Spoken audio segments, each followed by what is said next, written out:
Good morning, friends. Welcome back to 68 paper analysis and trade and tricks which we can use in the examination to make our probability of getting selected in pre like mostly. So हमने question number 12 तक किया था जहां answer था मोर than above क्योंकि हमें broader sense में सोचना था. Let's moving forward. 13 ये मैं सबके लिए नहीं बोल सकती बट हाँ जिन्होंने बहुत अच्छे से पढ़ाई की होगी उन्हें मालूम होगा ये क्वेश्चन 13 है. रंगराजन कमेटी. अगर आपने इकोनॉमी ढंग से पढ़ी होगी तो आपने देखा होगा कि जो पॉवर्टी एस्टिमेशन है लास्ट जो कमेटी फॉर्म हुई थी वो रंगराजन कमेटी थी. तो आप इसे आउटवर्डली रॉन्ग मार्क कर सकते क्योंकि ये कंपटीशन से रिलेटेड ही नहीं है, ये पॉवर्टी एस्टिमेशन से रिलेटेड है. अब आते हैं question number see that is Vijay Kelkar committee. अब ये विजय केलकर कमेटी आपने कहीं तो सुना होगा अगर आपने इकोनॉमी ढंग से पढ़ी होगी तो इकोनॉमी में ये जनरली पीपीपी में सुना होगा या जनरली ये इकोनॉमिक से रिलेटेड है. ये कंपटीशन एक्ट 2002 से नहीं रिलेटेड है, ये तो पक्का श्योर है. तो आपके ये दो ऑप्शन तो गलत हो गए. सो मोर देन अबव वन का तो क्वेश्चन ही नहीं आता है और नन ऑफ द अबव. आप एग्जामिनर के पॉइंट ऑफ व्यू से समझो कि एग्जामिनर क्यों ये सेट कर रहा है क्वेश्चन. इसलिए तो नहीं सेट कर रहा है क्योंकि ये नन ऑफ द आंसर होगा, वो इसलिए सेट कर रहा है ताकि वन ऑफ द ऑप्शन तो करेक्ट होगा ही. बहुत rare to the rarest case में ये वाला none of the above question आएगा. मेरी जो गट फीलिंग होगी मैं बी के साथ जाऊंगी क्योंकि मैंने इस कमिटी के बारे में तो नहीं पढ़ा था, तो हो सकता है कि ये कमिटी कंपटीशन एक्ट 2002 से रिलेटेड हो. अब ये एग्जाम में मैंने कहा है कि अगर आपको मार्क्स मैक्सिमाइज करना है तो ऐसे ऑप्शन एलिमिनेट करके और अपना रिस्क एपेटाइट बढ़ा के ही आप ऐसे क्वेश्चन सही कर सकते हो, क्योंकि यहाँ तो आपको इतना रिस्क लेना ही पड़ेगा क्योंकि कंपटीशन तो बहुत ही हाई है. ये मैं नहीं कहती कि ये हो जाएगा क्योंकि बहुत लोगों को नहीं पता होगा कि ये कमिटी क्या है, बट इन केस आप जानते हो तो आप ये क्वेश्चन अटेंड आराम से कर सकते हो. ठीक है, लेट्स मूव फॉरवर्ड. ये क्वेश्चन 14 तो काफी आसान है, बहुत ही बेसिक सा है, ग्रे रेवोल्यूशन पिंक रेवोल्यूशन. हाँ, अब ये क्वेश्चन नंबर 15 में आते हैं. क्योंकि 5 ईयर प्लान हमारे सिलेबस में प्लानिंग बहुत ही आउटवर्डली एक्सप्लिसिटली मेंशन्ड है हमारे सिलेबस में. अब यहाँ पे एक क्वेश्चन है ह्यूमन रिसोर्स डेवलपमेंट. अगर आपने थोड़ा सा भी पॉपुलेशन पढ़ा होगा तो 1921 ग्रेट डिवाइड बोला जाता है, 1951 स्मॉल डिवाइड ऑफ ईयर बोला जाता है, 1981 बोला जाता है डेमोग्राफिक बूम का, जहां हमारी डेमोग्राफी काफी हाई रेट से इंक्रीज की थी. ठीक है, अब एचआरडी है, ह्यूमन रिसोर्स डेवलपमेंट है. आप ऐसे सोचो ना कि फर्स्ट में तो ह्यूमन रिसोर्स की हम पहले बात ही नहीं कर सकते क्योंकि उस समय इंडिया जो था बेसिकली बहुत ही खाने के लिए तरस रहा था, तो मोस्टली क्या बातें होंगी, एग्रीकल्चर के बारे में बातें होंगी.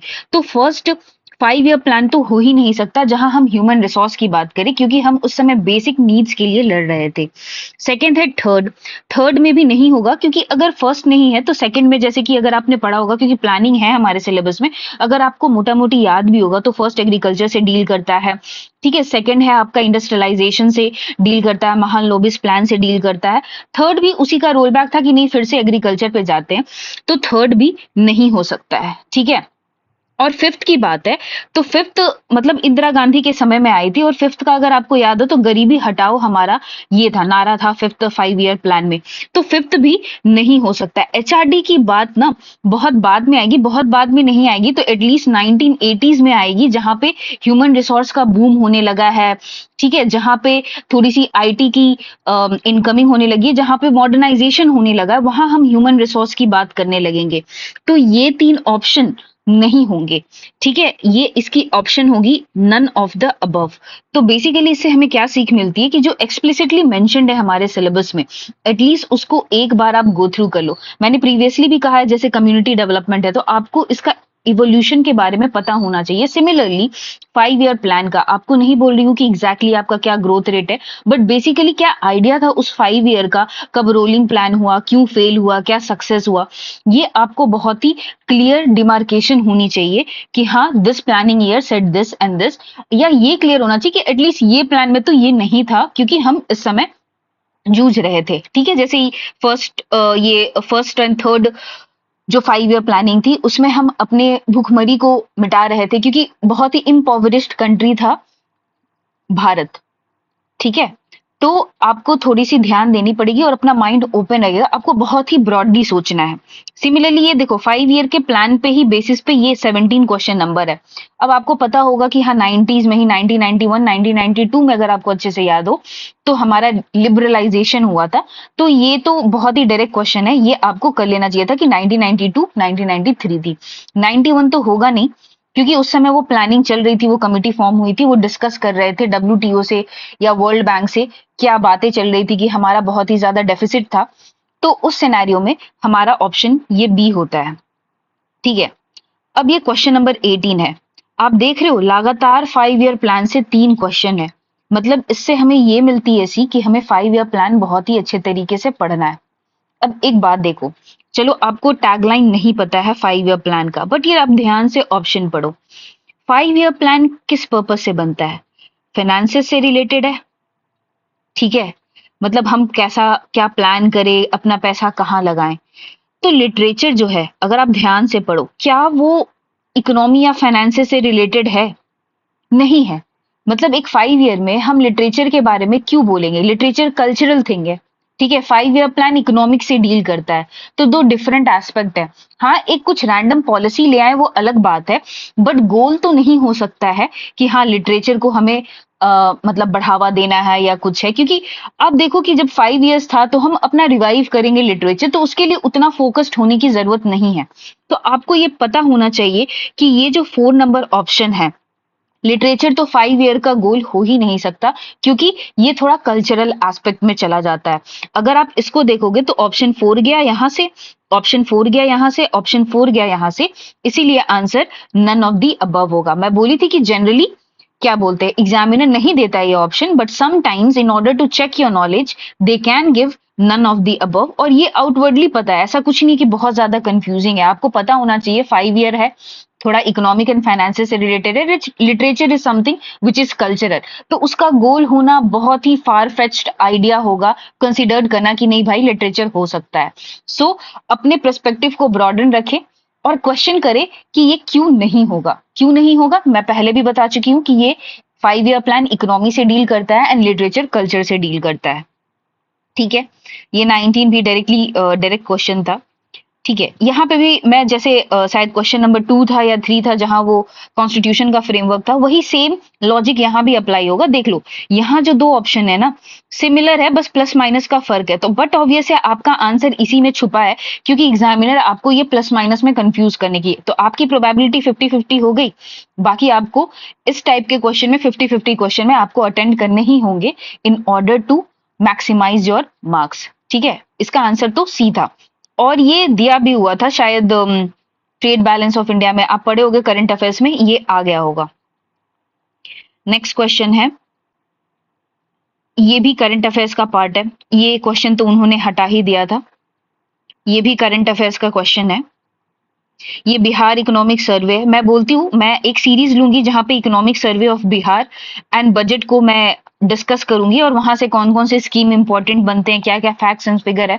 मैं कोशिश करूंगी कि एक वीडियो इकोनॉमिक सर्वे का लाऊं और एक वीडियो बजट का लाऊं, जहां पे स्पेसिफिकली जो फैक्ट्स एंड फिगर बहुत ही रेलेवेंट है उसके साथ डील करूं। तो ये तो हमारा इकोनॉमिक सर्वे और बजट से ये हो जाएगा, कवर हो जाएगा। अब क्वेश्चन 25 है, ये भी डाइसी है, क्योंकि जहां पे more than above, one than above आ जाता है वहां थोड़ा डाइसी हो जाता है। Which one of the following is correct for the Bihar economy? The growth rate is one of the lowest in India at 2.5%। अब इस स्टेटमेंट को देखो, हो सकता है ये करेक्ट भी हो सकता है ये नहीं भी करेक्ट हो, क्योंकि जहां मैनिपुलेशन हो सकती है वो डेटा एंड फैक्ट्स है। आप एक चीज ध्यान रखना, यूपीएससी के पैटर्न पे अगर जा रहा है बीपीएससी, तो जनरली जब डेटा हो, फैक्ट्स हो, वो काफी ज्यादा चांसेस है, हाई प्रोबेबिलिटी है कि उसे मैनिपुलेट किया जा सकता है। तो आप उसको बहुत ही स्केप्टिकल तरीके से देखोगे कि हाँ शायद ये गलत है, उसे हमेशा सही नहीं मानोगे। जहां दो डेटा एक साथ दिया हो या दो बॉडीज एक साथ दिया हो, तो ये कॉमन ट्रिक्स है जो कि यूपीएससी में काम आते हैं, कि जो जनरली ही गलत होते हैं, फैक्ट्स हुआ डेटा हुआ, तो आप इसको एक समय को गलत मान के चलो। ठीक है, आपको नहीं मालूम है लोएस्ट तो है, बट क्या इतना है ये नहीं मालूम है। दूसरे स्टेटमेंट में आते हैं, Bihar produces mostly primary goods. Primary goods क्या होते हैं? अगर आपने इकोनॉमी पढ़ा होगा, प्राइमरी होता है, सेकेंडरी सेक्टर होता है, टर्शरी सेक्टर होता है, तो बेसिकली डील विद एग्रीकल्चर। आपको पता है बिहार एक कृषि प्रधान स्टेट है, कृषि प्रधान राज्य है, तो ये ऑब्वियसली करेक्ट हो सकती है। ऐसा कोई आपका नॉलेज बेस नहीं बोलेगा कि हाँ ये गलत हो सकता है क्योंकि बिहार एक कृषि प्रधान राज्य है। ठीक है, फिर उसके बाद सी ऑप्शन में आते हैं, the occupational structure of the economy is stagnate from the above. ठीक है, हम लोग जनरली जब भी कुछ बात करते हैं, जैसे डिसगाइज्ड अनएम्प्लॉयमेंट की बात करते हैं, या फिर सीजनल अनएम्प्लॉयमेंट की बात करते हैं, या जितना भी स्टैग्नेशन है सेक्टर का, आप जितने भी न्यूज पढ़ते होगे, अगर थोड़ा फॉलो करते होगे, तो कहते होंगे कि हाँ एग्रीकल्चर सेक्टर तो ना जीडीपी में बहुत ही कम, अब वो वैल्यू एडिशन कर रहा है, पहले इतने परसेंटेज से अब गिर के वो 16-17% आ गई है जीडीपी। तो ये बहुत ही कॉमनली एक्सेप्टेड प्रिंसिपल है या एक फैक्ट है कि हाँ एग्रीकल्चर का जो कंट्रीब्यूशन टुवर्ड्स जीडीपी है वो स्टैग्नेट हो गया है, तो मैं इसे भी सही मानूंगी। आप ऐसा कुछ एक क्वेश्चन, मैं बोलती हूँ ना कि रिवर्स इंजीनियरिंग करनी चाहिए, आप पूछो ये स्टेटमेंट क्यों गलत होगी। ठीक है, क्या आप इसको काउंटर कर सकते हो? नहीं, आप नहीं काउंटर कर सकते, क्योंकि आप जहां पे भी एग्जाम सॉरी न्यूज़पेपर में पढ़ते होगे या कहीं पे भी, तो आप सुनते होगे कि यार एग्रीकल्चर ना थोड़ा स्टैग्नेंट हो गया है, वही डिसगाइज्ड अनएम्प्लॉयमेंट एम्प्लॉयमेंट है एग्रीकल्चर में। ऐसा कोई फैक्ट्स एंड फिगर्स या कोई काउंटर आर्ग्यूमेंटेटिव चीजें नहीं मिलेगी आपको ये स्टेटमेंट को रॉन्ग प्रूफ करने के लिए, इसीलिए वी विल अज्यूम कि दिस स्टेटमेंट इज करेक्ट। इसीलिए इसका आंसर डी हो जाएगा, that is more than one than above. आपको थोड़ा ब्रॉडर सेंस में, जैसे एमएसपी वाला क्वेश्चन था जहां पे कि बोला था मार्केटिंग को इम्पैक्ट करेगा, तो एक छोटा सा भी चीज अगर 1% भी चांस है कि वो उसको इम्पैक्ट कर दे, तो वो तो सही हो जाएगा ना। सिमिलरली यहाँ पे भी है कि हाँ प्राइमरी गुड्स ज्यादा प्रोड्यूस करता है बिहार, और वो स्टैग्नेंट है। ऐसा कोई अभी रीसेंट स्टडी नहीं आया कि भाई एग्रीकल्चर बहुत अच्छा कर रहा है इंडिया में या बिहार में, इसीलिए ये स्टेटमेंट को हम सही मानेंगे and more than one of the above answer मार के आएंगे। ठीक है, आपको थोड़ा वेल रेड होना पड़ेगा। मैं ये सेशन इसलिए ले रही हूं, मैं ये मान रही हूं कि आप एक सीरियस एस्पिरेंट हो, आपने बेसिक बुक कंप्लीट कर रखा है, और आप बस एग्जाम हॉल में ना मतलब वैसे दिमाग नहीं चला पाते हो जैसे एक मतलब एक अच्छे स्टूडेंट को चला पाता है। वो आपके इनहिबिशन को मैं बाहर लाने के लिए, मतलब इनहिबिशन को खत्म करने के लिए ये सीरीज ला रही हूँ। मैं ऐसा नहीं मान रही हूँ कि जो ए से स्टार्ट कर रहा है, मैं ऐसे स्टूडेंट को केटर कर रही हूँ कि जो कि सीरियसली इसको एस्पायर कर रहे हैं एंड वो वेल रेड है, एटलीस्ट बेसिक बुक के वो वेल रेड है। ठीक है, अब moving forward to the next question. ये डायरेक्ट क्वेश्चन है, 26 27 भी डायरेक्ट क्वेश्चन है। ठीक है, ये भी डायरेक्ट क्वेश्चन है, ये भी डायरेक्ट क्वेश्चन है। अब ये क्वेश्चन देखिए 31।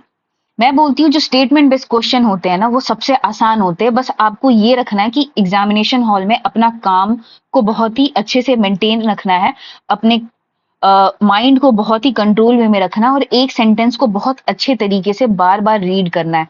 आपको नहीं समझ में आए, जो इंग्लिश मीडियम के स्टूडेंट है वो हिंदी में पढ़े वो स्टेटमेंट को, और जो हिंदी मीडियम के स्टूडेंट है वो उसे इंग्लिश मीडियम में पढ़े, ताकि आपको समझ में आए कि क्या मैं जो सोच रहा हूँ वो सही है। कभी कभी क्या होता है एग्जाम हॉल में ना हम कुछ अलग इंटरप्रेट कर लेते हैं मीनिंग, इसीलिए कभी कभी जब ज्यादा कंफ्यूजन हो तो आप हिंदी वाला वर्जन रीड कर लो, तो आपको वो मिल जाएगा क्लैरिटी कि हाँ मैं जिस डायरेक्शन में सोच रहा हूँ या रही हूँ वो वही डायरेक्शन है। अब ये वाला है, how did the study of history help in creating the feeling of nationalism in India towards the end of the 19th century. अब एक बात बताओ, ये कितना ब्रॉड क्वेश्चन है, मतलब अगर 1% या 0.001% भी हिस्ट्री कहीं कुछ हेल्प कर रहा है नेशनलिज्म के लिए, वो तो रीजन आ जाएगा। तो ऐसे क्वेश्चन को बहुत ही ब्रॉड तरीके से सोचना, माइंड खोल के रखना है। By reinterpreting the history and refuting the British portrayal of Indian as backward, primitive and incapable of governing themselves. Yes, हम लोगों ने पढ़ा है कि भाई जो आर्यंस का जो स्टडी आया था, या फिर बाद में हम लोगों ने देखा था कि नहीं भाई हमारी हिस्ट्री और कल्चर बहुत ही रिच है। जो काउंटर आर्ग्यूमेंट ब्रिटिश हमें व्हाइट मैंस बर्डन की बात कह रहे थे वो बहुत ही झुटली थी। वहां पे कुछ ओरिएंटलिस्ट और एंग्लिस्ट आप जानते होंगे, जो चल रहा था कंटेंशन यही चल रहा था कि इंडियन कल्चर को जब मोर एंड मोर रीड किया गया हिस्ट्री हिस्टोरियन द्वारा, मतलब दो ब्रिटिशर्स ही थे या जो फॉरेनर हिस्टोरियन थे उन्हीं के द्वारा, बट उन्होंने ये कहा कि नहीं भाई हिस्ट्री जो हमारी है ना काफी रिच है, वेरीड है, and it is not at all sub judice या मतलब in not a way like सब स्टैंडर्ड या जो बोला जा सकता है कि हम लोग बहुत ही प्रिमिटिव है, तो ये स्टेटमेंट तो करेक्ट है। ठीक है। B statement, by writing about India's glorious past and urging people to take pride in their achievement. हाँ, हमारे जो नेशनलिस्ट मूवमेंट थे, हम लोग स्वदेशी वगैरह बोलने लगे, हम लोग बहुत सारी बातें गुप्ता एज के बारे में पढ़ने लगे, हम लोग मॉडर्न एज के बारे में पढ़ने लगे कि हमारा भाई कहाँ से कहाँ रीच था। ठीक है। फिर उसके बाद हमारा साइंस एंड टेक में क्या प्रोग्रेस था। तो ये भी स्टेटमेंट करेक्ट है। सॉरी,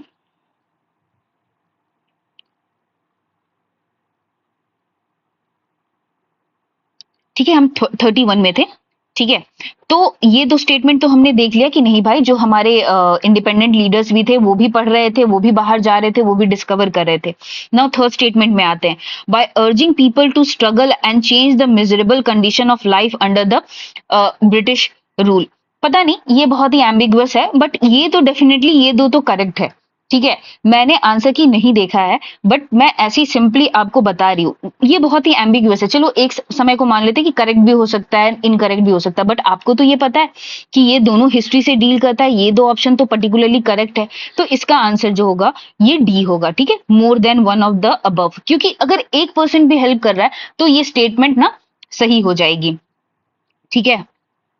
अब यहां आते हैं 32, which is not correct regarding. और एक और बात है, जब आप एग्जामिनेशन हॉल में रहो ना, ये नॉट करेक्ट, इनकरेक्ट बहुत ही ध्यान से पढ़ना, क्योंकि I am telling you it will cost you dearly अगर आप ये सब मिस्टेक करके आते हो तो। ठीक है। तो अब ये स्टेटमेंट पढ़ते हैं, only upper caste and rich took the part in the movement.